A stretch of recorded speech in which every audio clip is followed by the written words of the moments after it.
পাকিস্তানের সেনাপ্রধান জেনারেল আসিম মুনির ৯ মে লাহোরের গার্রিসন পরিদর্শনে যান। ওই সময় তিনি সেনা কর্মকর্তাদের উদ্দেশ্যে বলেন, যারা ২০২৩ সালের ৯ মে পাকিস্তানের ইতিহাসে কালো অধ্যায় তৈরিতে পরিকল্পনা করেছে তাদের সঙ্গে কোনো সমঝোতা হতে পারে না।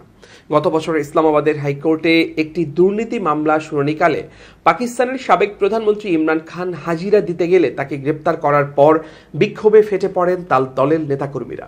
এরই পরিপ্রেক্ষিতে ৯ মে পাকিস্তানে ব্যাপক সহিংসতা চালায় পিটিআই এর নেতাকর্মীরা। ইমরান খানের মুক্তির দাবিতে হাজার হাজার নেতাকর্মী ও সমর্থকরা রাস্তায় নেমে সহিংস বিক্ষোভ করেন। আগুন ধরিয়ে দেয়া হয় সেনাবাহিনীর স্থাপনায়। হামলা থেকে বাদ যায়নি রাওয়ালপিন্ডিতে অবস্থিত পাকিস্তান সেনাবাহিনীর সদর দপ্তর। এই ঘটনার ২ দিন পর ইমরান খানকে ছেড়ে দেয়া হয়, কিন্তু পরবর্তীতে আগস্টে তাকে আবারও গ্রেপ্তার করে পুলিশ। দ্বিতীয়বার ইমরান খানকে গ্রেপ্তার করার আগে পিটিআই এর হাজার হাজার নেতাকর্মীকে গ্রেপ্তার করা হয়। এর ফলে ইমরান খানের দলের সঙ্গে সেনাবাহিনীর বিরোধের বিষয়টি জনসম্মুখে আসে। ৯ মে পাকিস্তানে যে ঘটনা ঘটেছে তার ১ বছর পূর্ণ হয়েছে।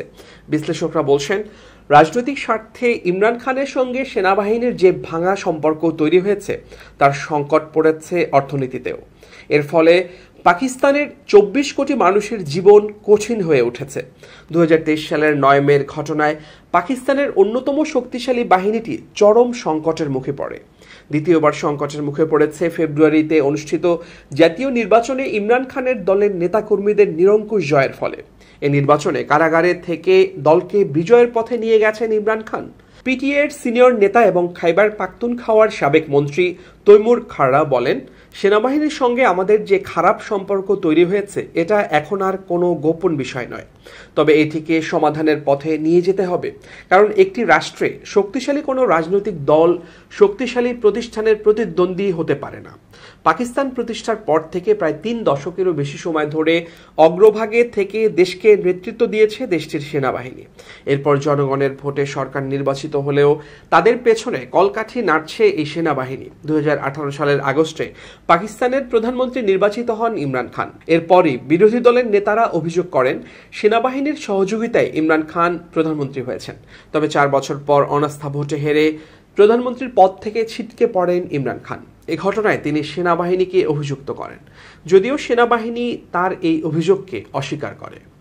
প্রধানমন্ত্রীর পদ থেকে অপসারিত হওয়ার ১২ মাস পর ইমরান খান ইসলামাবাদ জুড়ে লং মার্চ করেন। এতে তিনি গুলিবিদ্ধ হন, কিন্তু ভাগ্যক্রমে বেঁচে যান। ওই সময় তিনি প্রধানমন্ত্রীর পদ থেকে তাকে অপসারণ করার পেছনে যুক্তরাষ্ট্রকে দায়ী করে আসছিলেন, যদিও যুক্তরাষ্ট্র বরাবরই ইমরান খানের এই অভিযোগ অস্বীকার করছে।